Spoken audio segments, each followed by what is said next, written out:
এখনো স্বায়ত্তশাসন মেলেনি সিইও দফতরের। মুখ্য নির্বাচনী আধিকারিকের দফতরের স্বায়ত্তশাসন আর এখনো মেলেনি স্বায়ত্তশাসনের কোনো অনুমোদন।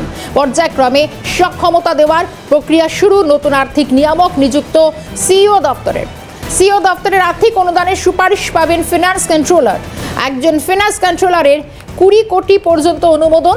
সিইও দফতরের জন্য পৃথক নির্বাচন দফতর তৈরি। দফতরের জন্য একজন পৃথক আর্থিক উপদেষ্টা নিয়োগের নির্দেশ। আর একটু বিস্তারিত জানবো, সঙ্গে রয়েছেন আমাদের প্রতিনিধি অভিরূপা হাজরা। অভিরূপা, কি বলা হচ্ছে? এখনো পর্যন্ত স্বাধীন দপ্তর বা স্বয়ংশাসনের অনুমোদন মেলেনি, তবে পর্যায়ক্রমে রাজ্যের মুখ্য নির্বাচনী আধিকারিক দপ্তরের স্বক্ষমতা দেওয়ার প্রক্রিয়া শুরু হলো। তাই প্রাথমিক ধাপ হিসেবে সোমবার নতুন আর্থিক নিয়ামক অর্থাৎ ফিনান্স কন্ট্রোলার নিযুক্ত হলো রাজ্য মুখ্য নির্বাচনী আধিকারিকের দপ্তরে।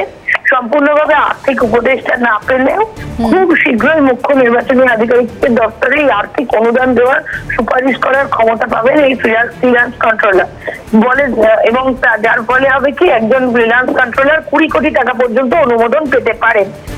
এক্ষেত্রে বলে রাখা ভালো যে নির্বাচন কমিশনের পক্ষ থেকে রাজ্য সরকারের কাছে একটি নির্দেশনামা পাঠিয়ে রাজ্যের মুখ্য নির্বাচনী দপ্তরকে স্বাধীনভাবে কাজের সুযোগ দেওয়ার জন্য পৃথক নির্বাচনী দপ্তর তৈরি ও ওই দপ্তরের জন্য একজন পৃথক আর্থিক উপদেষ্টা নিয়োগের কথা বলা হয়।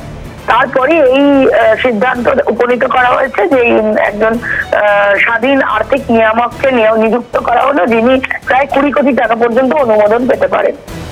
ধন্যবাদ অভিরূপা।